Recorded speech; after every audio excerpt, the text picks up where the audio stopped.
Hi everyone, I'm Sally. And I'm Anne-Marie. And welcome to our ICE Assembly for this week. So it's a new half term, and with that we thought we'd start a new series. We're going to be looking at the life of someone really inspirational. Because we just finished the life of Daniel, and he had lots of lessons that he could teach us. And now we're going to look at the life of someone called C.S. Lewis.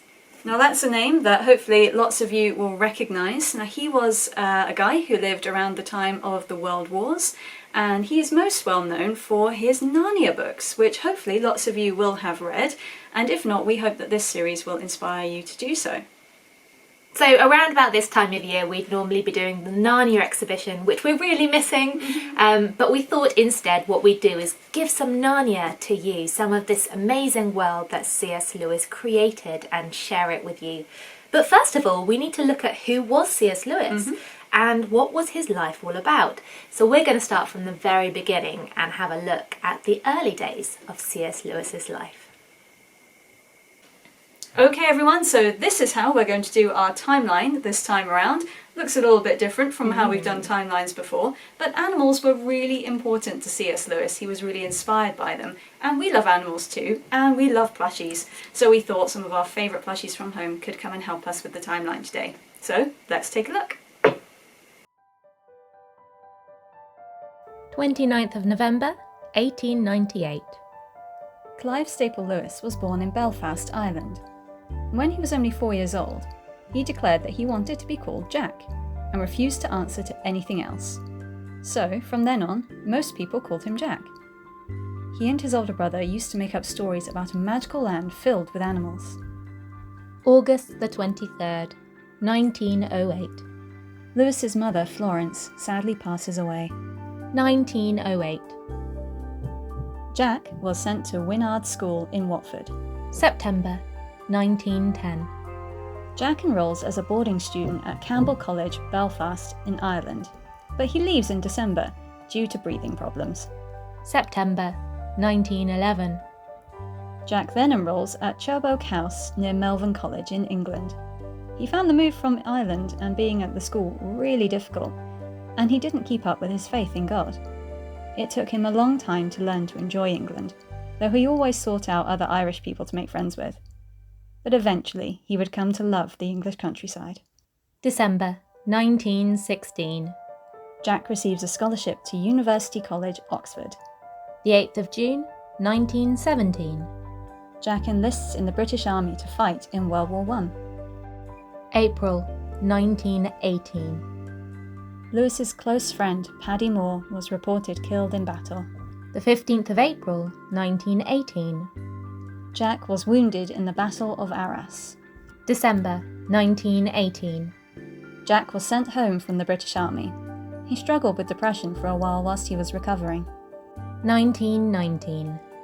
Jack had made a deal with Paddy Moore that if one of them should die in the war, the other would take care of the family that was left behind. So, Jack moved in with Paddy Moore's mother, Mrs. Janie King Moore, and his sister, Maureen, so that he could take care of them. The 20th of May 1925. Jack was appointed English Fellow of Magdalen College in Oxford, where he tutored English language and literature. The 11th of May 1926. Jack meets friend and colleague J.R.R. Tolkien, another person who would become a famous author. Tolkien would go on to write the famous fantasy trilogy The Lord of the Rings. Together, with his brother and Tolkien, they made a small club for writers where they shared their ideas and what they were working on. They called themselves the Inklings. 24th of September 1929. Jack's father, Albert Lewis, sadly passes away in Belfast. 1929. Jack begins to rethink his faith again, and with the help of his friends, he begins to come back to believing in God. September 1931. Jack rededicates himself to following Jesus and being an active Christian. Okay, so that's the timeline for the first part of C.S. Lewis's life, and we'll get on to learning more about the Narnia series and the other books that he wrote in the next couple of videos.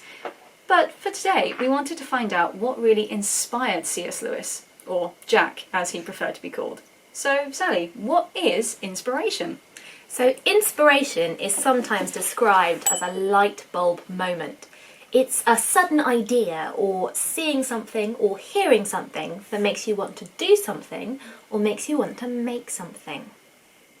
Okay, so shall we find out what inspired C.S. Lewis? I've got down here our bag of inspiring things, and in here are some of the things that inspired Jack. So first of all, we've got animals. Now this here was his family dog. I don't actually know if it was this kind of dog or not, but this is the reason why he wanted to be called Jack, after their family dog. Very happy dog. It's a very, very happy dog. I thought, any dog of C.S. Lewis would be a happy dog. Now also, we mentioned in the timeline that he enjoyed making these wonderful imaginary lands with his brother. So getting inspired by using his own imagination. And of course, the wonderful English countryside. And of course the countryside of Ireland, his homeland as well. So looking out at beautiful nature, so trees. green. Oh, it's wonderful. And then thinking about some of the stories that he was inspired by. He really enjoyed Celtic myths and legends, stories of old that you can find in fairy tales. And then another thing that inspired him that was mentioned in our timeline as well were his friends, especially Tolkien. Very good writer. Very, very good. Alright, and then, of course, we can't forget the Bible. Learning about the stories that we read in the Bible was something that really inspired Jack to write some of his stories too, and we will see as we go through that he included lots of those things in his stories too. So, these are some of the things that inspired Jack. Sally, I wonder, what kind of things inspire you? It's a really good question. Well, I've got some friends who really inspire me with the conversations that we have. We can talk about anything under the sun and just lob lots of ideas out, and it makes me want to try new things as well. So we might talk about making crafts, and then I want to do the crafts, or maybe the books that we read, and then I want to read the books. So my friends inspire me. And then I do a trip to Edinburgh every year. And I spend a whole week watching theatre, and I just come out with my head full of different ideas of shows that I could do. So those kind of things inspire me. That's true. I remember you always tell me about the fun shows that you've Yes. seen, and she always comes back with lots of ideas that we might be able to use in assemblies and things too. So it's a very worthwhile trip, I think. How about you? What inspires you, Ed? Well, for me, I get really inspired by different kinds of music. So I like listening to all different kinds, music from other countries as well, especially sounds that aren't usually in our charts at the moment. I like all different things. I like soundtracks. And for me, they really help me if I'm trying to think of ideas, or if I'm trying to get on with some writing or some work. Just having some music on is a big source of inspiration for me too. And quite like C.S. Lewis, I'm really inspired by nature. I really like getting out to see the green trees in the fields or by the sea, and that kind of thing kind of recharges me and gives me lots of ideas as well. So yeah, lots of different things, but I think those are some of the main things that inspire me. A very good place to be inspired. Christians are inspired by all of these things as well, and more. Each person will be inspired by different things at different points in their lifetime. But there's one thing that joins Christians together in inspiration, and that's God. He helps inspire us in every element of our lives. So, for example, that first one there, Jack, the lovely dog that C.S. Lewis had, we can be inspired by our pets too. And Christians find the love and the companionship that our pets bring us can remind us of God and His love and acceptance of us.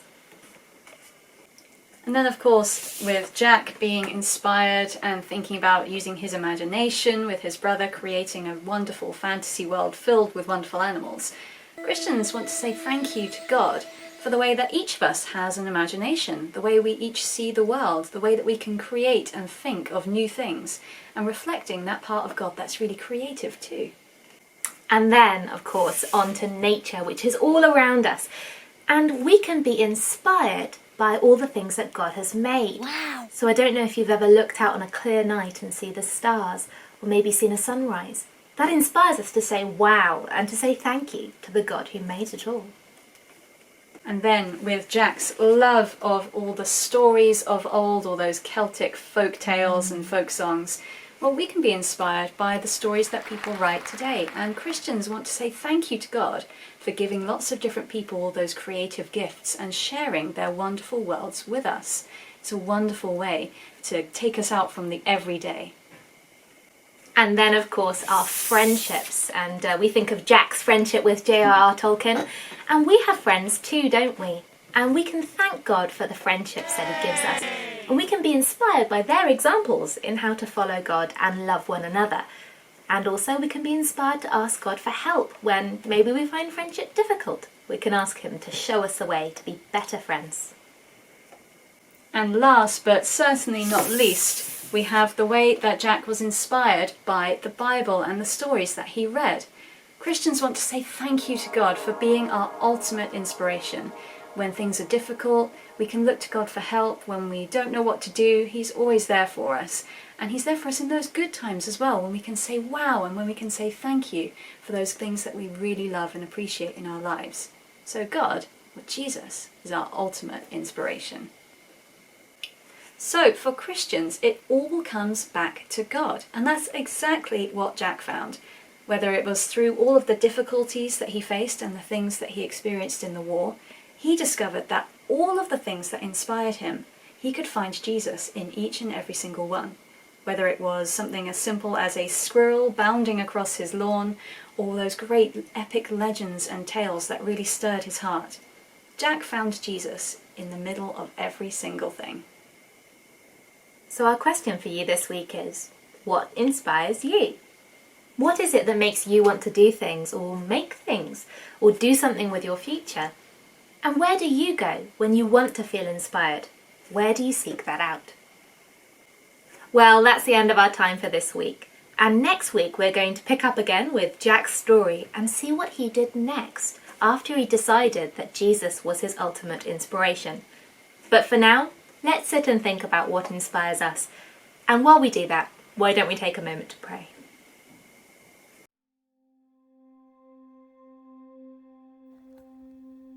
Dear God, thank you for inspiration. Thank you for all the things around us that inspire us to make and do new things. And thank you for the ways that you inspire us.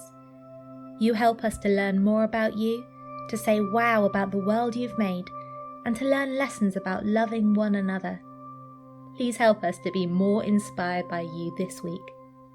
Amen.